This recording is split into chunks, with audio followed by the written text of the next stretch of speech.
Bonjour, donc à l'occasion de cette matinale de la CCEF qui parlait des 10 points clés de l'évaluation dans l'entreprise dans le cadre d'une transmission.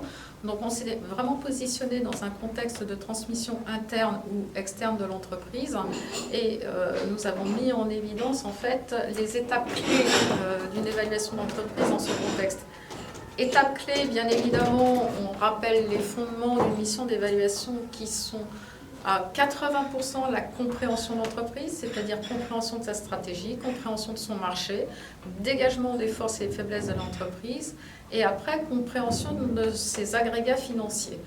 Donc, au travers de ces analyses, que va-t-on faire? On va essayer vraiment d'identifier toutes les forces de l'entreprise et toutes ses faiblesses qui, à un moment donné, doivent être traduites dans ses résultats prévisionnels.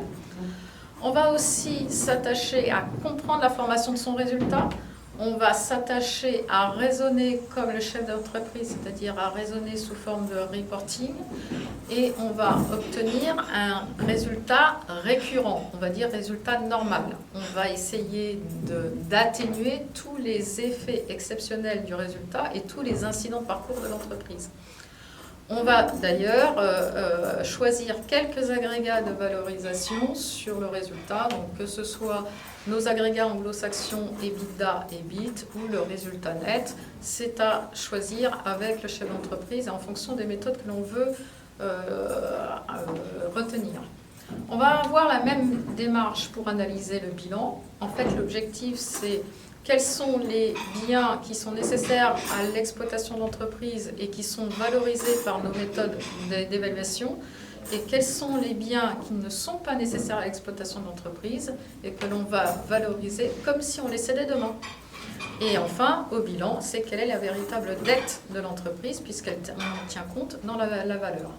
Une fois que l'on a fait ce diagnostic stratégique et financier d'entreprise, qui représente, mine de rien, à peu près 80% de notre temps d'analyse, on va mettre en jeu les différentes méthodes d'évaluation. Donc, soit les méthodes dites intrinsèques, qui se raccrochent véritablement à l'essence même de l'entreprise, donc ça va être soit ses capitaux propres réévalués ou non, soit ses flux futurs, que ce soit du dividende, un flux de productivité ou même un business plan avec des flux de trésorerie sur un horizon de 3 à 5 ans. Donc ça, une méthode intrinsèque va nous permettre d'approcher ce que l'on peut dire comme étant la valeur fondamentale de l'entreprise. Une autre méthode qui va nous permettre de la valoriser et de la mettre sur le marché, ce sont toutes les méthodes dites analogiques.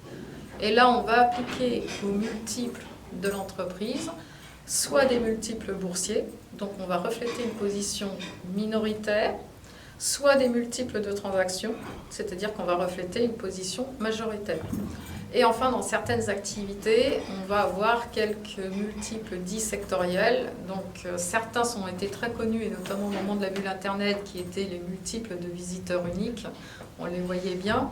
En ce moment, on a aussi les multiples dans le secteur des énergies renouvelables, où on valorise des entreprises qui sont aujourd'hui structurellement déficitaires en fonction de leur capacité de production d'énergie, que ce soit de l'électricité ou du gaz.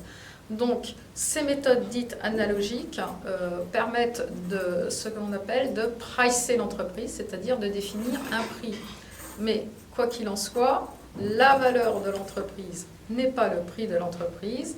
L'évaluateur recherche une évaluation d'entreprise, va donner non pas la moyenne des valeurs, mais une fourchette de valorisation, à charge après pour l'entrepreneur de négocier le prix de cession de son entreprise.